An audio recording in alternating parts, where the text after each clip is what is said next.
Well, as you can see, it's been about an hour. So what we're gonna do is kind of test the wax out. A really good way to do that is with a drink. Yep. Well, because it's a crap board, but I think it's ready. I think it's ready too. Well, why don't I start with the scraping, and we can we'll tag team it for the time of just to get it done quicker.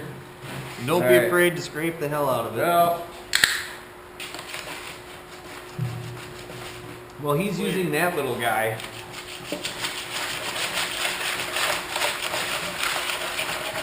You know, another feature that most scrapers have on them is this little side cut, and you can go over the board and take a lot of the edge wax that's stuck on the edges, but you don't need to unless you're really concerned about it. Right, Matt, when we scrape these, we kind of want to, when we're all said and done, not get any of this kind of stuff off there. So we kind of, when we're all said and done, we kind of want to just get not much of anything off there, right? Yep. Scrape the hell out of it. So scrape the hell out of it. Especially the tip and tail, because they don't get used as much. So you get a lot of buildup on the tip and the tail. It's like your girl. You don't use her much, you'll get a lot of buildup on her tip and tail. Or you will. Like Mike.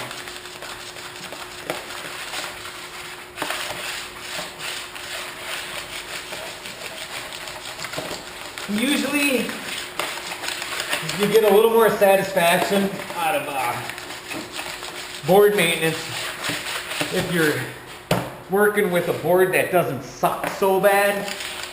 Two switch ends. Alright. But, yeah, it is what it is.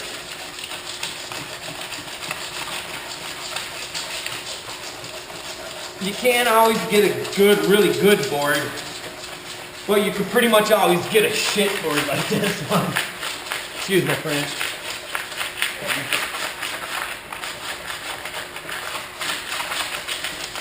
You know that it's really waxing up nice. Feels pretty good. Joe does. Pretty happy.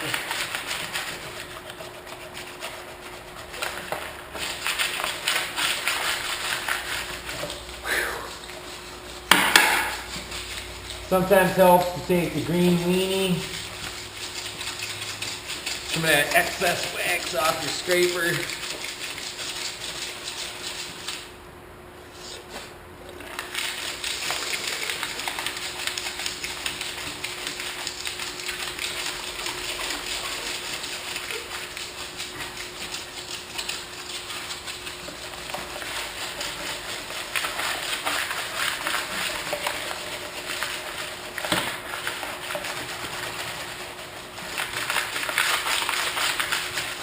Alright, feeling pretty good about this.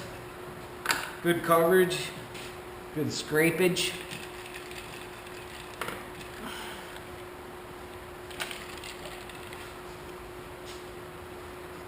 Get a better gander at it.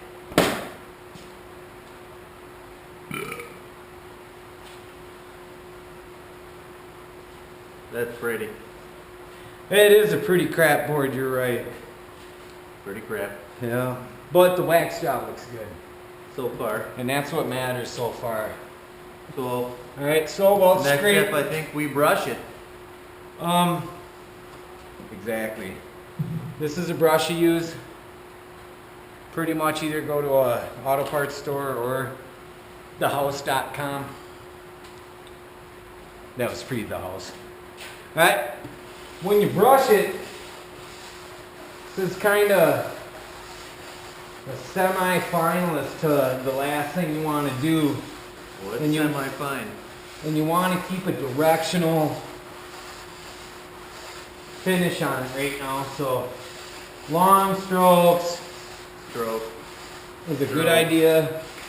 If you need to, you can stop in a spot, get some of that wax in there. But, for the final, kind of going to want to get some nice, even, long strokes. You know, Not so much. and long. speaking of long strokes, I think that does mean wiener.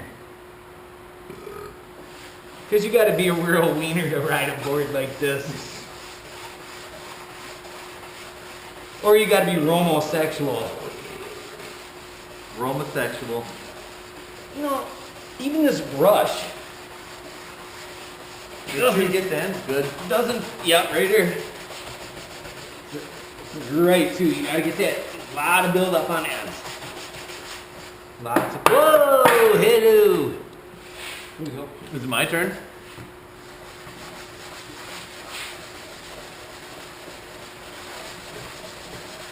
You're basically working the wax at this point. If you got a buddy, fucking help your other buddy out. Hold the board down.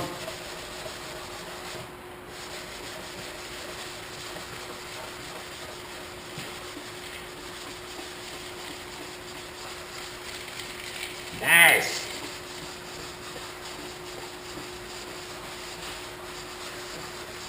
Man, that's nice. I tell ya, this is the best this piece of shit's ever gonna look.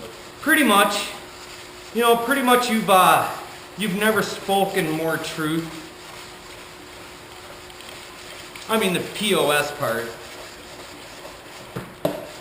You know, it actually really has a nice sheen to it. transition. I know. Yeah. And actually,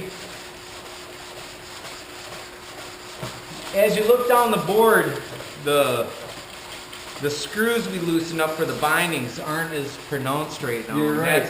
There's That's no binding. no nipple. witness marks. Binding dimple. Binding dimple. Oh yeah, just open your beer for you, I guess. Oh, thank you. Yeah, this one's mine. I'll get to that. And you can open your beer for or open your friend's beer too for him. Very nice to do. And the dog will bark. It's his Alright. job. Dog's job is to bark. Man, that looks great. Nice directional finish. It really, the colors are popping out of the board too. It really I think it's looks time nice. for the Scotch Brite pad. The Scotch Brite pad is actually the second to last step. And in some cases it is the last step, but I know that we like to sometimes we've got another pad that we're going to introduce after this pad that you can either use or don't use, but if it was me, I wouldn't use it. I might use it to like soak up like oil or something, you know. That'd be about it. Or like keep wine from getting stale. You'll see what I'm saying when we show it to you. Remember that last pad I used to keep wine from getting stale. I can touch! Oh, you mean you're trying to save me from touching a piece of crap board? Don't touch it. Piece Just of don't touch it. Even pretty good right about now. oh, it's the best this board's ever going to be. Absolutely. Well, the final step is that cork top pad. I saw that. Do we really think it's necessary? For this board, no. Because it's such a piece of crap board, and pretty much only girls ride it. Mm-hmm. Yeah. I Like think I Jessica. do agree with you.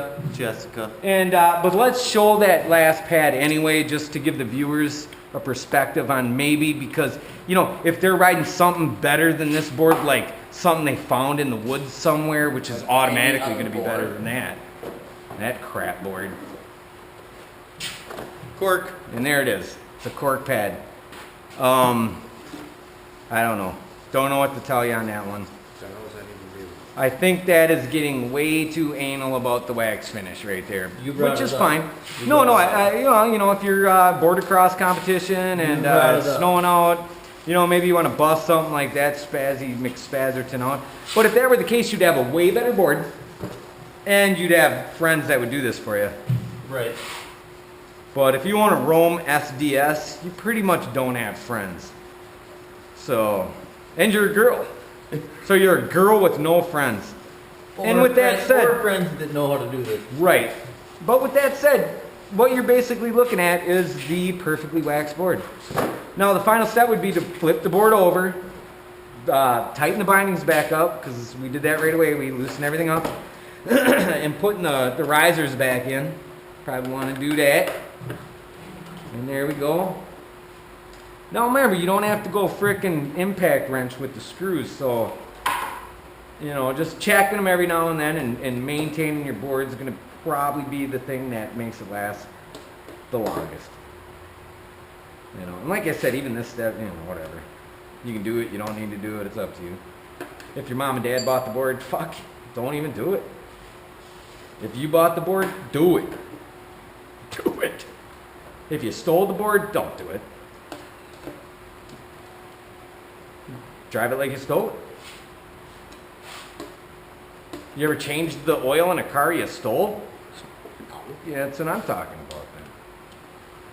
So here you go. We're gonna put the top, the risers back in. Where did he have them? He had it all the way up. Oh, like, No, he had it like I got it all the way back. oh, that. Yeah. Who cares? It's a girl board anyways. Well, I mean, she had She it. is Oh, you short. caught that? I said he. Yeah. She is short. Yeah. She is a little thing. Kind of cute in a hairy way. Well, pretty much there you have it. That's how you do a awesome job waxing a crap girl board. So, that's for It you, even Jesse. has Lady Liberty. It's got laser beams coming out of her eyeballs. Oh boy, I'm scared. All right, well that's it. Wax of the board, ready to go. Done. Can't wait for tomorrow. 10 inches of snow, baby. You're not really gonna go. You think I ain't? I'm not riding I don't her think board. You're really gonna go. I'm bringing that manly banana. Yeah. To clarify, in case anybody's wondering, the table is actually just an upside down pallet. We had to take a couple slats out of it. We used some old scrap lumber we had. The bindings fit down perfect, so it really works good. Had 'Cause some it's a scrap pallet. because it's a pallet. So